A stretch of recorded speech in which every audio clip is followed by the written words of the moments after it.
Hello students, कैसे हैं आप लोग। मैं विक्रम, आपका accountancy teacher from VVN sir commerce classes. स्वागत करता हूं आज के लेक्चर में। और आज हम लोग जो चैप्टर स्टार्ट कर रखा था tools for financial statement analysis, और जिसके अब तक हमने 4 पॉइंट डिस्कस कर लिए थे। सबसे पहले हमने इसका इंट्रोडक्शन देख लिया था, फिर हमने टूल्स कौन कौन से हैं फाइनेंशियल स्टेटमेंट एनालिसिस के उनको और उनके मीनिंग को देख लिया था। फिर हमने ये भी देखा था कि यूटिलिटी या इंपॉर्टेंस या ऑब्जेक्टिव क्या होता है कंपैरेटिव फाइनेंशियल स्टेटमेंट्स का। और उसके बाद एक टॉपिक लास्ट में हमने देखा था इंटरफर्म एंड इंट्राफर्म कंपैरिजन, कि इंटरफर्म कंपैरिजन क्या है और इंट्राफर्म कंपैरिजन क्या है। आज के लेक्चर में हम लोग स्टार्ट करेंगे और डिस्कस करेंगे basically tools for comparison of financial statements, जिसमें basically comparative balance sheet and comparative statement of profit and loss के बारे में डिस्कस करेंगे। चलिए स्टार्ट करते हैं फिर आज के टॉपिक को। आज का टॉपिक रहेगा tools for comparison of financial statement, इसके मीनिंग और क्या क्या कैसे कैसे हम इसको यूज कर सकते हैं, क्या क्या इसके ऑब्जेक्टिव्स हैं, इसके बारे में हमारी आज की चर्चा रहने वाली है। ठीक है, चलिए थोड़ा सा ऊपर कर देता हूँ, होप सो कि आपको क्लियर है। चलिए, tools for comparison of financial statements की अगर हम बात करूँ तो फाइनेंशियल स्टेटमेंट बेसिकली जो होती हैं वो can be prepared in comparative form, वो कंपैरेटिव फॉर्म में बनाई जाती हैं। जो financial statement under the comparison हम पढ़ेंगे, और इनमें हमने बात की थी कि कंपैरेटिव बैलेंस शीट हम बनाएंगे, कंपैरेटिव इनकम स्टेटमेंट बनाएंगे और कॉमन साइज स्टेटमेंट हम तैयार करेंगे।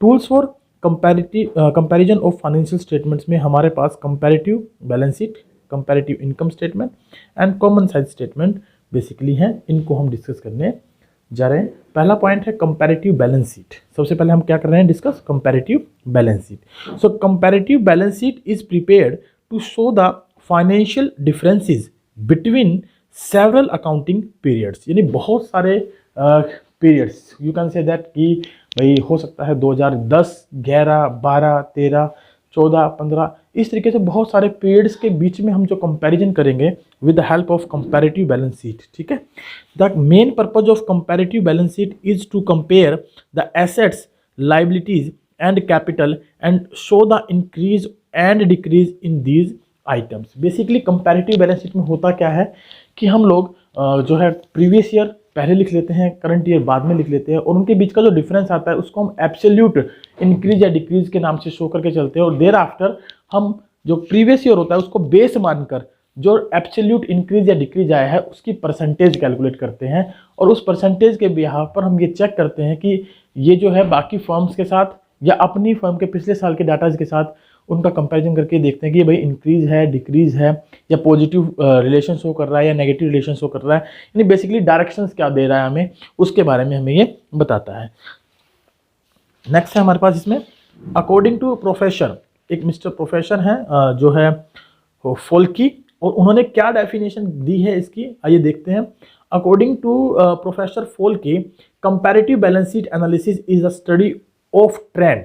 क्या है ये, स्टडी ऑफ ट्रेंड है, of the same items, group of items and computed items in 2 or more balance sheets of the same business enterprises on different dates, यानी अलग अलग डेट्स को एक ही एंटरप्राइजेज की जो 2 बैलेंस शीट होती हैं उनके बीच में सिमिलर आइटम्स या ग्रुप ऑफ आइटम्स या जो बैलेंस शीट के जो बेसिक आइटम्स होते हैं उनके बीच में क्या करता है, ये कंपैरिजन शो करता है। ठीक है, कंपैरिजन को बेसिकली दिखाता है।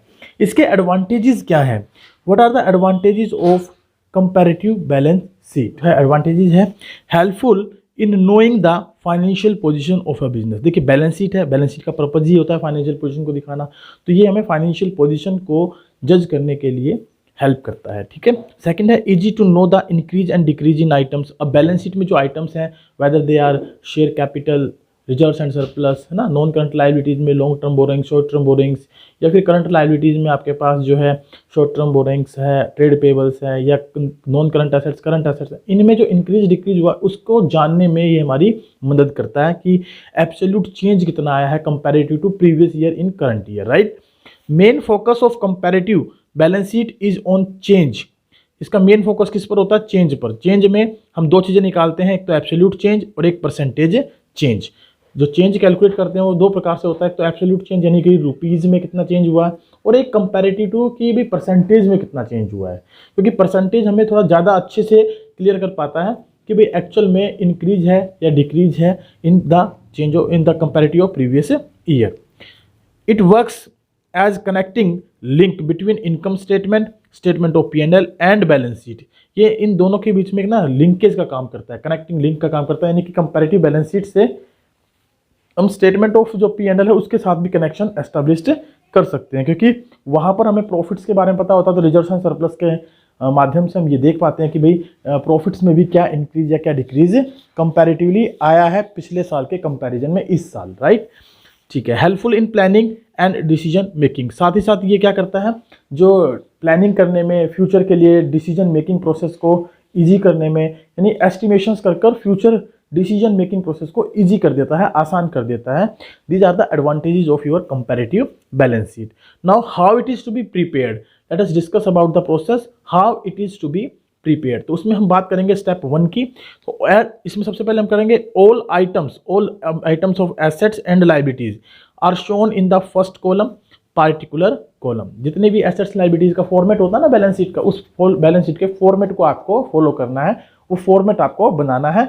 अब उस फॉर्मेट को बनाते हो तो आपको ये ध्यान रखना है कि अगर आप सिंपल बैलेंस शीट बना रहे हो तो करंट ईयर पहले रखते हैं, प्रीवियस ईयर बाद में रखते हैं। लेकिन अगर आप कंपैरेटिव या कॉमन साइज स्टेटमेंट्स बना रहे हो तो आप क्या करेंगे, पहले प्रीवियस ईयर रखेंगे, बाद में करंट ईयर रखेंगे, ताकि कंपैरिजन करते वक्त एब्सोल्यूट फिगर्स निकालते हो तो आपको दिक्कत ना आए। तो स्टेप नंबर 1 में हमने एसेट्स एंड लायबिलिटीज को फर्स्ट कॉलम में रखा।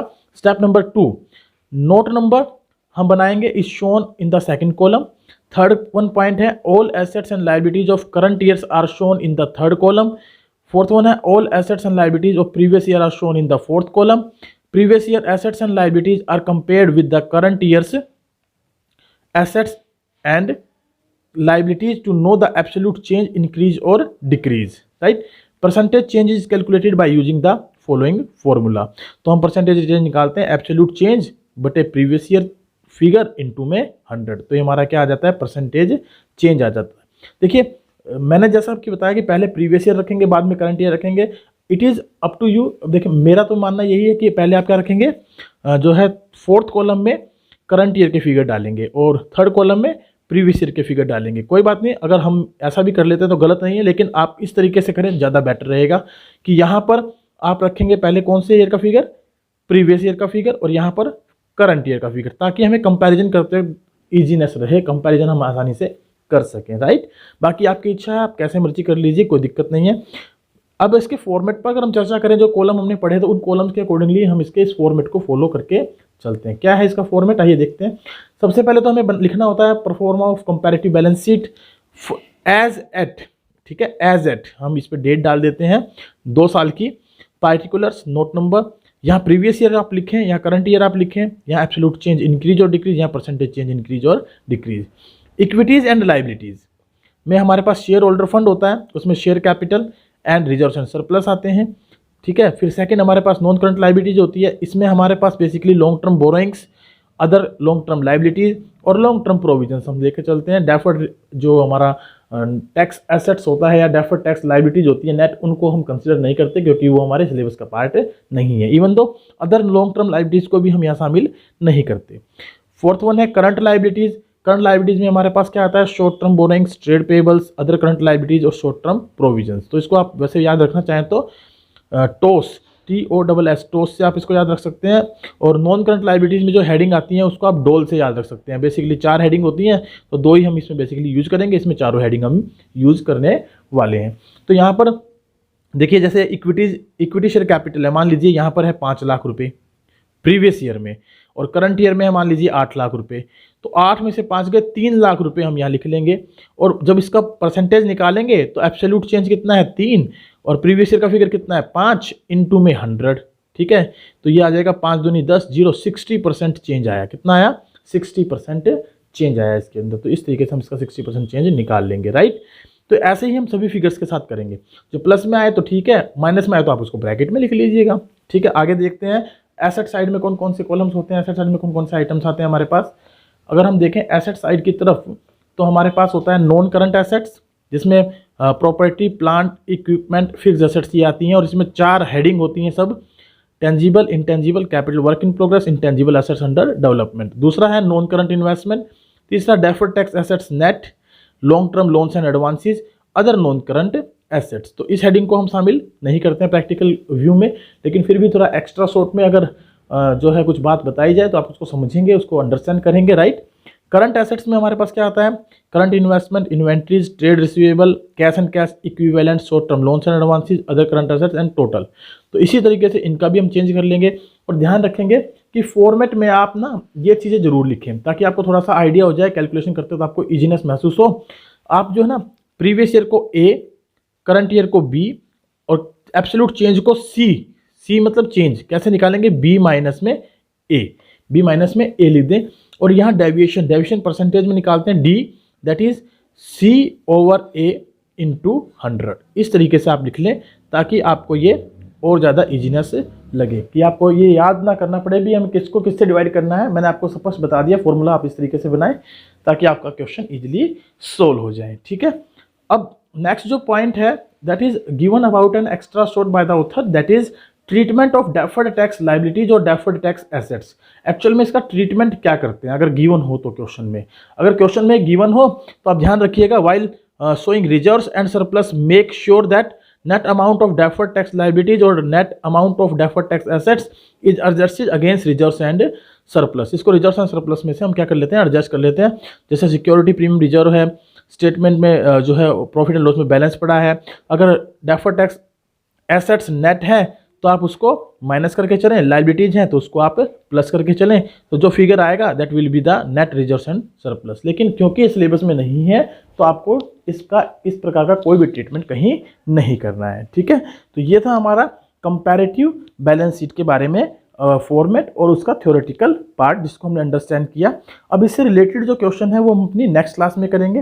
टिल दैट आप इसको जो है रिवाइज करिए और इससे पहले जो भी लेक्चर मैंने अपलोड किए उनको देखिए ताकि आपको ये पूरा कंसेप्ट अच्छे से समझ में आए कि हम कर क्या रहे हैं।